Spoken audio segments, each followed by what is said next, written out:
আজকে ৩ রকমের পোলাও আছে, ভেটকি মাছের, মটনের আর পাঁঠার। কালিয়া আছে, কোরমা আছে, কুপ্তাও আছে, মটন চপ, চিংড়ি কাটলেট, ফাউন রোস্ট, ছানার পুডিং। হ্যাঁ হ্যাঁ, হুজুরের আশীর্বাদে মোগলাই, ইংলিশ, ফ্রেঞ্চ হেন রান্না নিয়ে যাই চক করতে জানে না। আলু একদম বাদ কিন্তু। চাল আর মাংস প্রায় সিদ্ধ হয়ে এলে তার উপর ওই ২ মুঠো পেঁয়াজ কুচি মুচমুচু করে ভেজে ছড়িয়ে দিই, তারপর দমে বসাই।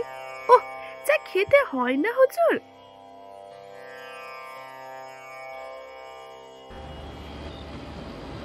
পৌষ মাস, সন্ধ্যাবেলা একটি প্রকাণ্ড মোটর ধর্মতলার ১ নং মহলাই হোটেলের সামনে এসে দাঁড়ালো। মোটরটি সেকেলে কিন্তু দামি। চালকের পাশ থেকে একজন চপাদার জাতীয় লোক নেমে পড়ল।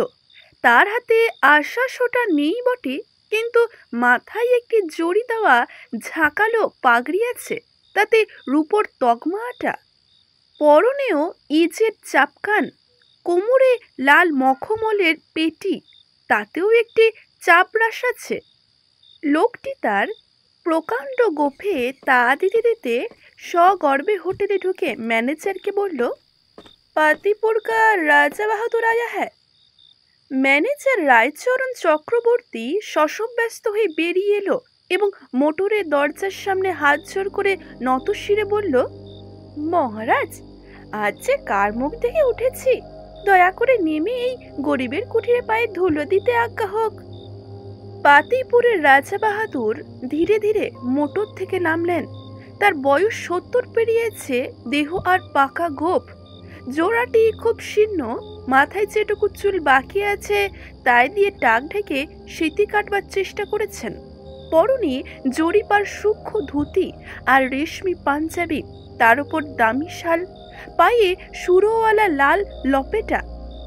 তিনি গাড়ি থেকে নেমে ভেতরের মহিলাটিকে বললেন, নেমে এসো। মহিলা বলল, আমি নেমে আর কি করব, গাড়িতেই থাকি না। তুমি যা খাবে খেয়ে এসো, দেরি করো না যেন। রাজা বললেন, আহা, তাকে হয়, তুমিও এসো। এবার রায়চরণ বলল, নামতে আজ্ঞা হোক মহারানী। মা, আপনার শ্রীচরণে ধুলো পড়লে হোটেলের বরাত ফিরে যাবে।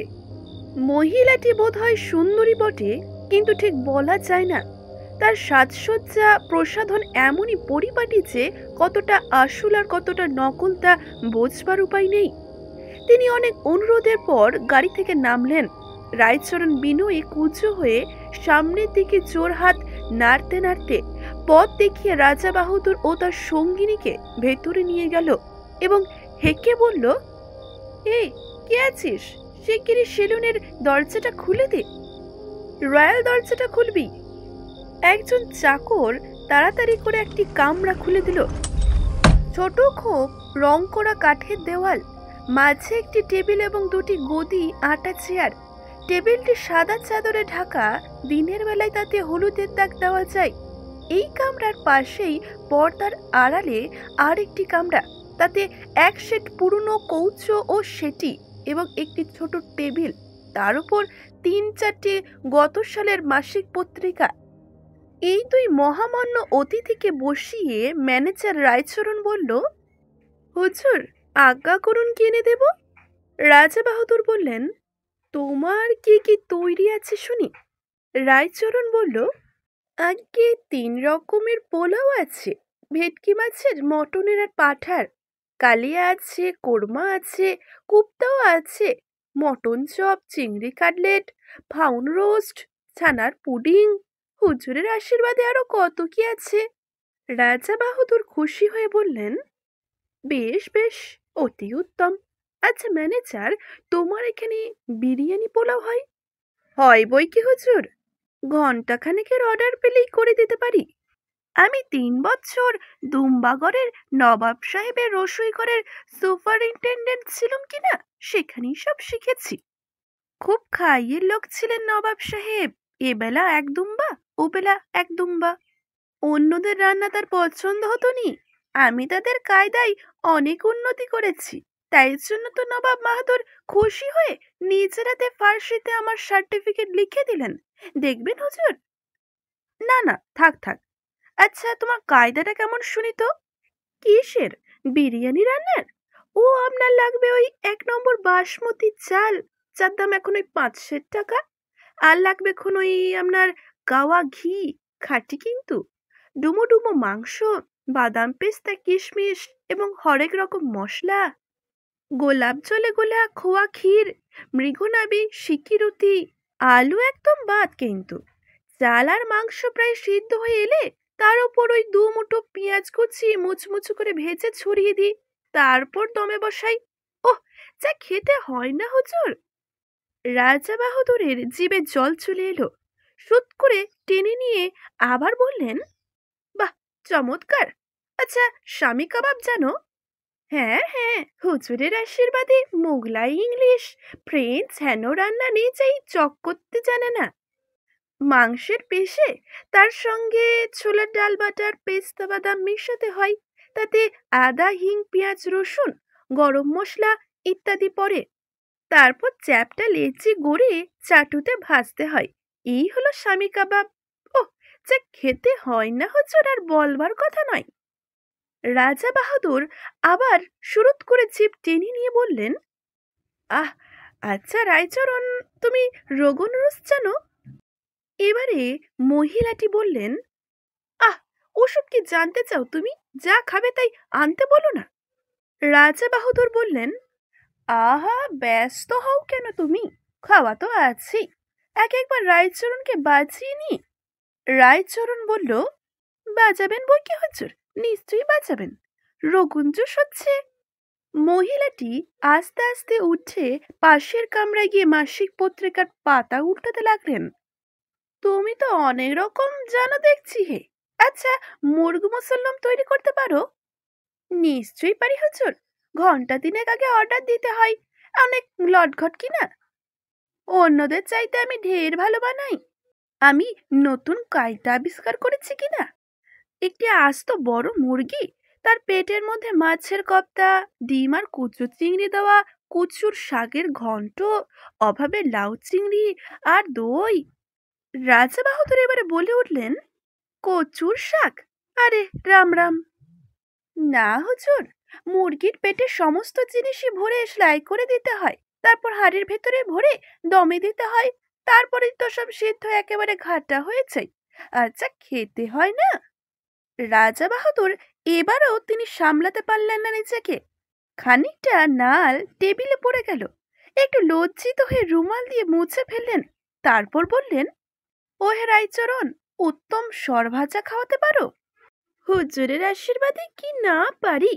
সরভাজা রাজা হলো গোলাপি গাই দুধের সরভাজা, নবাব সিরাজউদ্দৌলা যা খেতেন। কিন্তু 10 দিন সময় চাই মহারাজ, আর শখানেক টাকা খরচ মঞ্জুর করতে হবে। ও বাবা, গোলাপি রঙের গায়ে হয় নাকি গো? আগে না হুজুর, একটি ভালো গরুকে 7 দিন ধরে স্রেফ গোলাপ ফুল, গোলাপ জল আর মিছরি খাওয়াতে হবে। খড় ভুসি জল একদম বারণ। তারপর সে যা দুধ দেবে তার রং হবে একেবারে গোলাপি, আর যা সুগন্ধি হুজুর! সেই দুধ ঘন করে তার সর নিতে হবে, আর সেই দুধ থেকে তৈরি ঘি দিয়েই ভাজতে হবে। রসে ফেলবার দরকার নেই, আপনি মিষ্টি হবে। গরু মিছরি খেয়েছে কিনা, সে যা জিনিস, অমৃত কোথায় লাগে। কিন্তু রায়চরণ, এত গোলাপ ফুল খেলে গরুর পেট ছিঁড়ে যাবে না? রায়চরণ গলার স্বর নিচু করে বলল, আগে কথাটা কি জানেন মহারাজ? গোলাপ ফুলের সঙ্গে খানিকটা সিদ্ধি বাটাও খাওয়াতে হয়, তাতে গরুর পেট ঠিক থাকে, আর সরভাজাটিও বেশ মজাদার হয়। বাহ, চমৎকার চমৎকার! এইবার হচ্ছে না, আজ্ঞা করুন, কি কি খাবার আনবো? আমি নিবেদন করছি কি, আজ আমার যা তৈরি আছে সবকিছুই একটু একটু করে খেয়ে দেখুন। ভালো জিনিস, নিশ্চয়ই আপনি খুশি হবেন। এর পরের একদিন না হয় অর্ডার মতো পছন্দসই জিনিস তৈরি করে খাওয়াবো আপনাকে। আচ্ছা রায়চরণ, তোমার এখানে পাতি লেবু আছে? আছে বই কি হুজুর, লেবু হলো পোলাও খাবার অঙ্গ কিনা। বলছিলাম কি হুজুর, একটি আর্জি আছে। আজ ভোজনের পর হুজুরকে একটি শরবত খাওয়াবো। শরবত? কিসের শরবত? তবে বলি শুনুন মহারাজ, আমার একটি দূর সম্পর্কের ভাগ্নে আছে, তার নাম কানাই। সে বিস্তর পাশ করেছে, নানা রকম দ্রব্যগুণ তার জানা আছে। সর্বত্র সেই কানাই ছোকরাটাই পেটেন্ট করেছে। সে তার নাম দিয়েছে চাঙ্গায়নী সুধা। বছর দুই আগে এই কানাই হুন্ডাকোর ওই রাজ সরকারের চাকরি করতো কিনা। কুমার সাহেব তাকে খুব ভালোবাসতেন। কুমার সাহেবের খুব শিকারের শখ কিনা। একদিন তার হাতিটাকে বাঘে ঘায়েল করলে। হাতির ঘা সারতে দিন 20 লাগলো, কিন্তু তার ভয় গেল না। কিছুতেই সে নেড়ে চড়ে উঠে বসে না। তখন তাকে কানাই এই চাঙ্গায়নের শরবত খাওয়ালে। সে দিব্যি একেবারে চাঙ্গা হয়ে গেল। তারপর পাহাড়ের গায়ে গিয়ে ওই বাঘটিকে একেবারে পিটিয়ে মেরে ফেললো। কুমার তো খুশি হয়ে কানাইকে 500 টাকা বকশিস দিলেন। শরবতে হুইস্কি টুইস্কি আছে নাকি গো? ওইসব কিন্তু আমার চলে না। কি যে বলেন হুজুর, কানাই ওসব ছুঁয়ও না। অতি ভালো ছেলে, সিগারেটটি পর্যন্ত খায় না। আচ্ছা, সে হবে খন। তা রায়চরণ তুমি বার্লি রাখো? হ্যাঁ রাখি হুজুর। ছানার পুডিং এ দিতে হয়, নইলে আট হয় না। এবার তাহলে হুজুরের জন্য খাবার আনতে বলি। হুকুম করুন কি কি আনবো। হ্যাঁ, এক কাজ করো, 1 কাপ জলে 1 চামচ বার্লি সিদ্ধ করে নেবু আর একটু নুন দিয়ে নিয়ে এসো। রায়চরণ আকাশ থেকে পড়ে বলল, সে কি মহারাজ! ভেটকি মাছের পোলাও, মটন কারি, ফাউন রোস্ট! রাজা বাহাদুর হঠাৎই ক্ষেপে গিয়ে বললেন, আহ, তুমি তো সাংঘাতিক লোক হে! আমাকে মেরে ফেলতে চাও নাকি? হ্যাঁ, আমি গিয়ে 3 বছর ওই ডিসপিসাসে ভুগছি, কিছু হজম হয় না, সব বারণ। দিনে শুধু গলা ভাত আর শিঙি মাছের ঝোল, রাত্রিরে বার্লি, আর তুমি আমাকে পোলাও কালিয়ার লোভ দেখাচ্ছ! কি ভয়ানক খুনে লক্ষ্য তুমি! রায়চরণ মর্মাহত হয়ে চলে গেল এবং একটু পরে 1 বাটি বার্লি এনে রাজা বাহাদুরের সামনে ঠক করে রেখে বলল, এই নিন। তারপর রায়চরণ পর্দা ঠেলে পাশের কামরায় গিয়ে মহিলাটিকে বলল, আর রানীমা, আপনার জন্য একটু ভেটকি মাছের পোলাও, মটন কারি, ফাউন রোস্ট আনি। খেপেছেন নাকি?